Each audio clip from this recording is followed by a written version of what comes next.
اعوذ باللہ من الشیطان الرجیم بسم اللہ الرحمن الرحیم۔ ابتدا ہے رب جلیل کے بابرکت نام سے جو دلوں کے بید خوب جاننے والا ہے۔ میری دعا ہے کہ اللہ تعالی مجھے حق اور سچ بیان کرنے کی توفیق عطا فرمائے۔ ناظرین، آج ہم یہ جانیں گے کہ بلی کیوں اور کیسے پیدا کی گئی۔ آج ہم سمجھیں گے کہ اگر بلی کھانے پینے کی چیزوں سے کچھ کھا لے تو وہ چیز ناپاک ہوگی یا نہیں، اور بلی کے بارے میں سائنس کے کیا انکشافات ہیں۔ اسلام میں چونکہ بلی حلال نہیں ہے، مگر پھر بھی اسے صاف اور پاکیزہ جانوروں میں شمار کیا جاتا ہے۔ حضرت عبداللہ بن عمر رضی اللہ تعالی عنہ سے روایت ہے کہ رسول اللہ صلی اللہ تعالی علیہ وآلہ وسلم نے فرمایا کہ ایک عورت کو بلی کی وجہ سے عذاب آیا۔ اس عورت نے بلی کو قید کر رکھا تھا، جس سے وہ بلی مر گئی۔ پھر وہ عورت بلی کی وجہ سے جہنم میں گئی۔ جب اس عورت نے بلی کو قید میں رکھا ہوا تھا تو وہ عورت نہ تو بلی کو کھانا دیتی اور نہ ہی اسے آزاد کرتی تھی، یعنی اس نے بلی کو تڑپا تڑپا کر مارا تھا، اس لیے وہ عورت جہنم میں گئی۔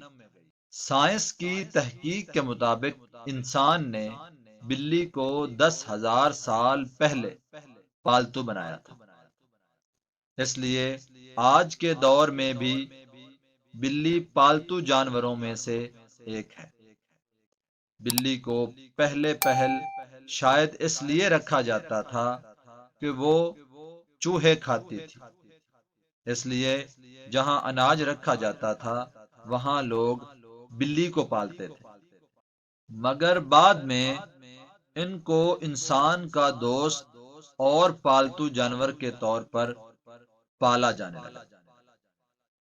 پالتو بلی کے جسم پر لمبے یا چھوٹے بال ہوتے ہیں، جن کی وجہ سے ان کی اقسام اور نسلوں کا تعین کیا جاتا ہے۔ اگر کھانے اور پینے کی چیزوں میں سے بلی کچھ کھا پی لے تو وہ چیزیں ناپاک ہوتی ہیں یا نہیں۔ حدیث پاک میں ہے کہ ایک عورت نے حضرت عائشہ صدیقہ رضی اللہ تعالی عنہا کو کھانا بھیجا تو وہ اس وقت حضرت عائشہ صدیقہ رضی اللہ تعالی عنہا نماز پڑھ رہی تھی۔ انہوں نے نماز کے اندر ہی اشارہ کیا کہ اس کو رکھ دو، تو ایک بلی آئی اور اس کھانے میں سے کچھ کھا لیا۔ نماز پڑھنے کے بعد حضرت عائشہ رضی اللہ تعالی عنہا نے وہی کھانا کھایا جو بلی نے کھایا تھا، کیونکہ رسول پاک صلی اللہ تعالی علیہ وآلہ وسلم نے فرمایا کہ یہ بلیاں ناپاک نہیں ہوتی، بلکہ یہ تو تم پر آنے جانے والی ہیں، اور میں نے رسول پاک صلی اللہ تعالی علیہ وآلہ وسلم کو بلی کے بچے ہوئے پانی سے وضو کرتے ہوئے دیکھا ہے۔ فقہا کہتے ہیں کہ گھر میں بلی رکھی جا سکتی ہے، یہ موذی جانور نہیں ہے اور نہ ہی یہ ناپاک ہے، بلکہ گھر میں بلی رکھنا فائدہ مند ہے، اس لیے کہ یہ گھر میں آنے والے کیڑے، سانپ اور چوہے کھا جاتی ہے۔ حضرت ابو ہریرہ رضی اللہ تعالی عنہ بلیوں سے بہت پیار کرتے اور گھر میں بلیاں پالتے، اس لیے نبی پاک صلی اللہ تعالی علیہ وآلہ وسلم نے ان کا نام ہی ابو ہریرہ رکھ دیا، یعنی بلیوں کا باپ۔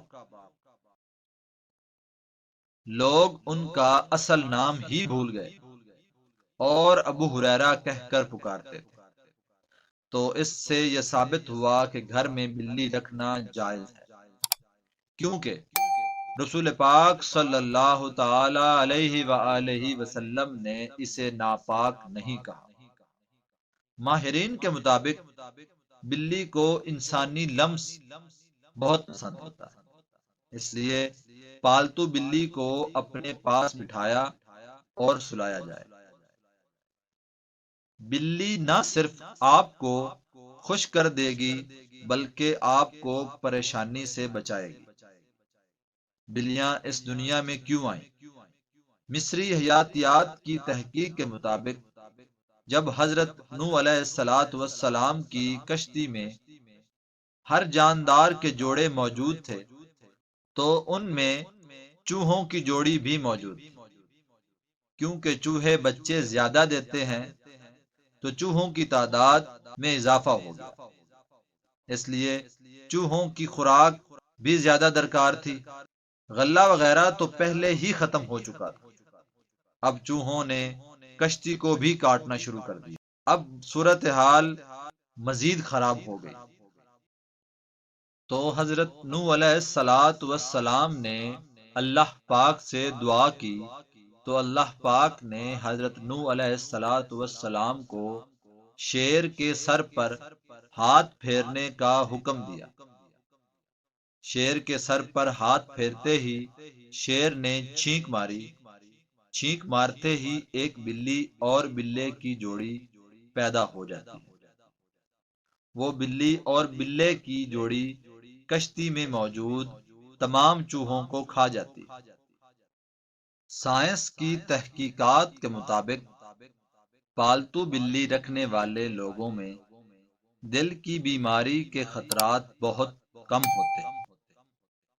حیرت انگیز طور پر اگر چھوٹے بچے کو بلی کے قریب رکھا جائے تو اس کا مدافعاتی نظام بہت مضبوط ہو جاتا ہے۔ جب بلی بچے پیدا کرتی ہے تو ان کی خوراک اور تربیت کا بہت خیال رکھتی ہے۔ جب بلی کو خطرہ ہو کہ اس کے بچے کی جان کو خطرہ ہے تو بلی اپنے بچوں کی جگہ بدلنے میں دیر نہیں کرتی، چاہے اسے 7 یا 10 جگہوں پر ہی جانا پڑے۔ تو ناظرین، اللہ تعالی نے انسان کو تمام مخلوق سے افضل بنایا اور باقی تمام مخلوق کو انسان کے تابع کر دیا ہے۔ اگر انسان باقی مخلوق پر رحم نہیں کر سکتا تو اسے چاہیے کہ وہ ان پر ظلم بھی نہ کرے۔ وآخر الدعوانا ان الحمد للہ رب العالمین۔